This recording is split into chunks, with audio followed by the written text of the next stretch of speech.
Hello everyone. ये unit second है जिसमें हम क्वेश्चन करने वाले हैं gender perspective in environment management. Gender perspective in environment management का क्या मतलब है कि इन्वायरमेंट को मैनेज करना, जो इन्वायरमेंट में जो हम पोल्यूशन कर रहे हैं, इन्वायरमेंट को जो हार्मफुल पहुंचा रहे हैं, इन्वायरमेंट में जो वाटर का वेस्टेज है, एयर पोल्यूशन ज़्यादा है, नॉइस पोल्यूशन ज़्यादा है, या फिर और अदर टाइप के जो पोल्यूशंस होते हैं, तो उसमें है कि जेंडर का किस तरह से उसमें रोल हो सकता है। जेंडर मीन्स उसमें से जेंट्स का किस तरह से रोल हो सकता है और वुमेन का किस तरह से, मैन का किस तरह से रोल है, वुमेन का किस तरह से रोल है। तो 1972 में एक कॉन्फ्रेंस हुई थी, सिर्फ यही डाटा याद करना। 1972 में कॉन्फ्रेंस हुई थी, किस पे हुई थी? On human environment. Human environment पे कहाँ पर हुई थी? स्वीडन में हुई थी। तो मेनली इसमें क्या डिस्कस किया गया था? इसमें डिस्कस किया गया था कि जो जेंडर होते हैं ना, मेल और फीमेल, उनका बहुत बड़ा रोल होता है रिसोर्सिस को कंट्रोल करने में, रिसोर्सिस को मैनेज करने में। तो इस मीटिंग में, इस कॉन्फ्रेंस में उन्होंने कहा कि जो जेंडर्स है, चाहे उसमें मैन हो वुमेन हो, दोनों का अलग अलग रोल होता है इन्वायरमेंट में।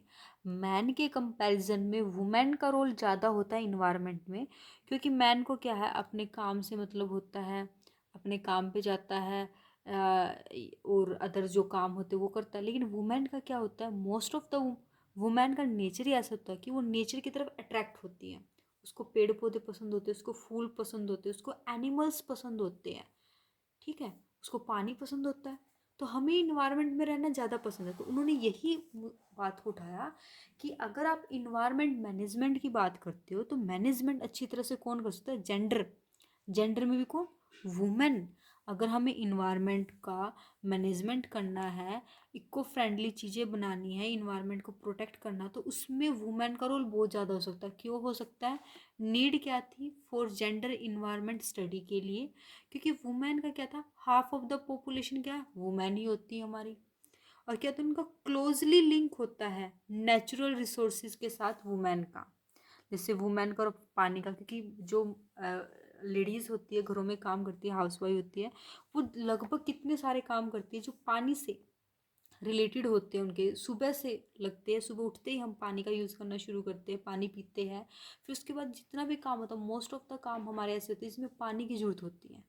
फिर नेक्स्ट कहते हैं कि वुमेन ही एक ऐसी है जो इन्वायरमेंट से रिलेटेड हमारी प्रॉब्लम्स है ना, उनको सोल्व कर सकती है। किस तरह से सोल्व कर सकती है? क्योंकि हम रिसोर्सेज से, इन्वायरमेंट से बड़े कनेक्टेड होते हैं। हम पानी से कनेक्टेड है, घर की हवा से कनेक्टेड है, ठीक है। अगर हवा में हमें कुछ अजीब ही स्मेल आती है तो हम सोचते हैं उस स्मेल को दूर किया जाए। हवा में स्मेल आ रही है, अच्छी हवा आनी चाहिए, फ्रेश एयर आनी चाहिए। पानी गंदा तो उसको साफ करने की कोशिश करते हैं, पानी को वेस्टेज नहीं करती है, ठीक है, वुमेन। फिर है, फिर एक ये भी है कि वुमेन ने बहुत ज़्यादा कंट्रीब्यूशन किया है जो इन्वायरमेंटल हमारे मूवमेंट होते हैं, पर्यावरण से रिलेटेड जितने भी आंदोलन होते हैं, उनमें मोस्ट ऑफ द आंदोलन में हमारी वुमेन ने बढ़ चढ़ के भाग लिया। इसका सबसे अच्छा दो उदाहरण याद कर लेना, ये एग्जाम्पल्स। एक चिपको मूवमेंट था आपका, एक चिपको आंदोलन था, और एक नर्मदा मूवमेंट था, एक नर्मदा आंदोलन था। ये दो आंदोलन है। जब हम जेंडर और इन्वायरमेंट की बात करते हैं तो हम तीन सेक्टर्स की बात करते हैं। जब हम जेंडर और इन्वायरमेंट की, तो हम तीन सेक्टर, देखो, जेंडर एग्रीकल्चर सेक्टर में, जेंडर फॉरेस्ट्री में, मतलब जंगलों में, फॉरेस्ट में, और वुमेन एंड वाटर की। यहाँ पर जेंडर नहीं है, क्योंकि वुमेन ही है जो वाटर के साथ सबसे ज़्यादा एक्टिविटीज़ करती है as comparison to man. Man से ज़्यादा एक्टिविटीज़ वुमेन की होती है वाटर के साथ, तो यहाँ पर वुमेन एंड वाटर आएगा। तो जेंडर एग्रीकल्चर का, एग्रीकल्चर सेक्टर में मैन का और मेल का और फीमेल का रोल क्या है? फॉरेस्ट में, जंगलों में मैन का क्या रोल है, फीमेल का क्या रोल? देखो, जंगलों में अगर हम देखते हैं, मैन का मेनली क्या रोल होता है? कुछ काटना, पेड़ों को काटना, फल कलेक्ट करना, ये। लेकिन वुमेन क्या करती है? लकड़ियों को इकट्ठा करती है, पत्तों को इकट्ठा करती है, फूलों को इकट्ठा करती है। इतनी तरह के काम होते हैं, हम कभी उनसे कुछ बना देते हैं, जंगल से कुछ लेके आते हैं, तो उनका रोल ज़्यादा होता है। ये आपका है जेंडर एग्रीकल्चर में। तो एग्रीकल्चर सेक्टर में क्या होता है मेनली, कि एग्रीकल्चर सेक्टर में मैन क्या करता है? मैन भी काम करता है, वुमेन भी करती है। वुमेन क्या करती है? अनपेड काम करती है एग्रीकल्चर सेक्टर में, ठीक है। एग्रीकल्चर सेक्टर से रिलेटेड वुमेन अनपेड, मतलब उसको उसके बदले में पेमेंट नहीं दी जाती, लेकिन वो फिर भी काम करती है। मशीनों को छोड़ के बाकी जो भी काम मैन करता है एग्रीकल्चर सेक्टर में, वो वुमेन भी करती है। ठीक है, वुमेन भी करती है और मैन तो करता ही है। लेकिन जो मशीनरी का, जैसे ट्रैक्टर चलाना या फिर कोई और जो खेत में यूज़ किए जाने वाली मशीनरी है, मेनली उसको मैन ही यूज़ करता है। लेकिन बाकी जो भी एग्रीकल्चर सेक्टर में काम होते हैं, बुआई का, कटाई का, सब कुछ वो फीमेल भी करती है। तो फिर नेक्स्ट पॉइंट है कि जो वुमेन का रोल है बहुत ज़्यादा होता है किसी फसल को लगाने से पहले और किसी फसल के लगाने के बाद। वुमेन का रोल है लगाने से पहले भी हमें उसमें एग्रीकल्चर सेक्टर में बहुत सारा काम करना पड़ता है, और लगाने के बाद भी फसल बहुत सारा काम करना, तो वहाँ पर वुमेन का सबसे ज़्यादा रोल होता है। कभी भी देखना, फसल लगाने से पहले आपको बहुत सारी वुमेन खेतों में मिलेगी, वो कुछ ना कुछ छोटा मोटा काम करती रहती है। और फसल लगाने के बाद भी छोटा मोटा काम करती है, उसको मैन नहीं करते हैं। फसल लगने से पहले अगर उस पर्टिकुलर एरिया में, लैंड में अगर किसी तरह के कुछ अनवांटेड प्लांट्स है, घास वगैरह है, तो उसको वुमेन ही कट करती है। और लगने के बाद अगर कोई अनवांटेड प्लांट हो जाता है, उसको भी वुमेन ही कटवट करती है। ठीक है, अगर एग्रीकल्चर सेक्टर में चेंज आए तो वुमेन में भी चेंज आ जाएगा।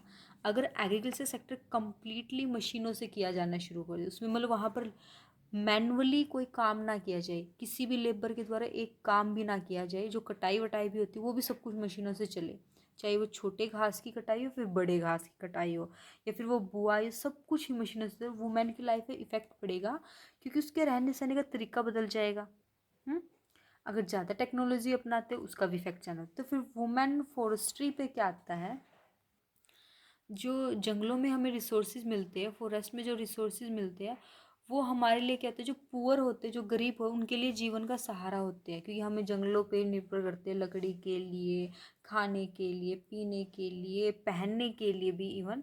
ठीक है, यहाँ पर एग्जाम्पल दिए गए आपको, वुड्स है, रबड़ है, टिम्बर है, बिल्डिंग मटेरियल है, गम्स है, ये सब कुछ।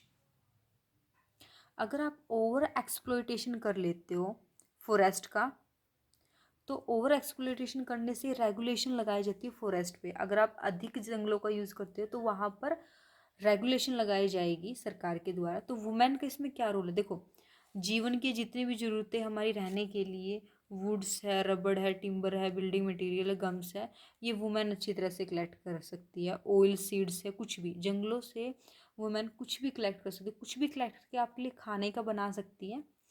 ओवर एक्सप्लोइटेशन अगर करते हो तो वुमेन उसको, ओवर एक्सप्लोइटेशन को कम कर सकती है।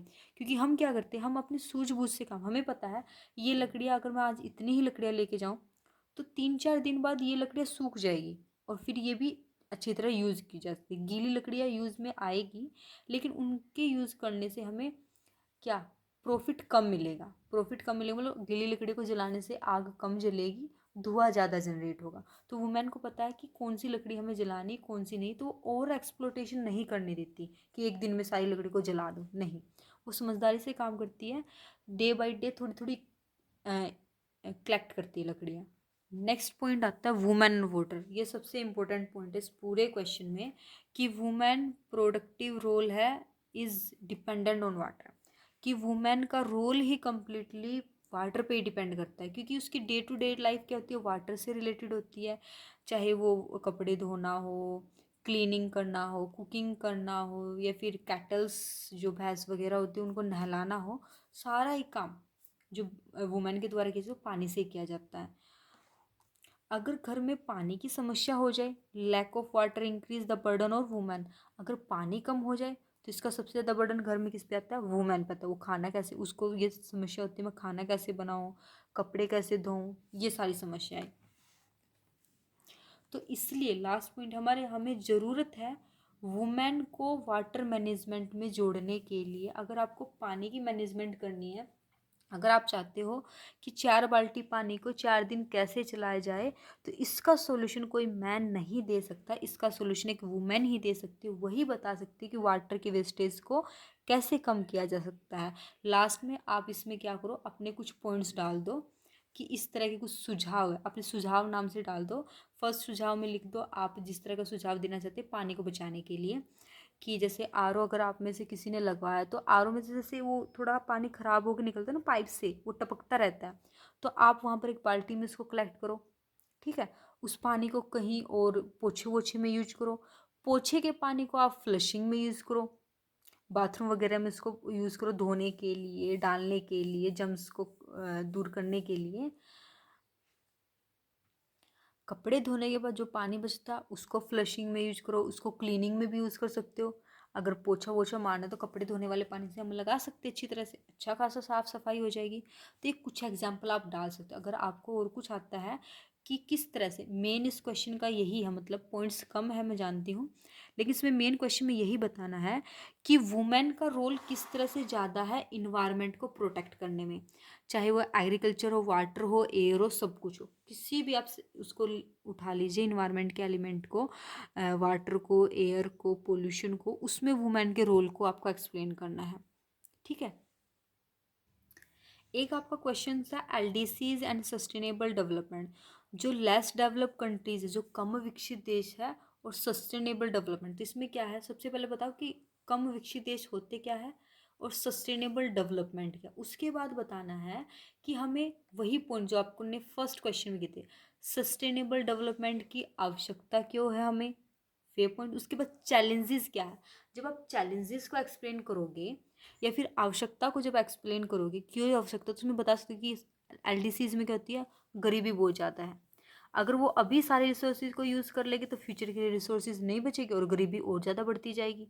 ये फर्स्ट वाले क्वेश्चन का भी है जो आपका कॉन्सेप्ट और इंडिकेटर्स, उसी के पॉइंट्स इसमें आने वाले हैं एलडीसीज एंड सस्टेनेबल डेवलपमेंट वाले पॉइंट्स में। फिर चैलेंजेस को एक्सप्लेन कर दो, पहले डेफिनेशन देनी पड़ेगी एलडीसीज क्या और सस्टेनेबल डेवलपमेंट की अलग अलग से, उसके बाद स्टार्ट करो कि सस्टेनेबल डेवलपमेंट की ज़रूरत क्यों है लेस डेवलप कंट्रीज़ को। फिर अगर वो ध्यान भी देते हैं सस्टेनेबल डेवलपमेंट के लिए, फ्यूचर जनरेशन के कुछ बचा भी लेते हैं, लेकिन उनके लिए चैलेंजेस किस किस तरह के वो फेस करते हैं, ये पॉइंट्स लिखो। इतना ही, थैंक यू।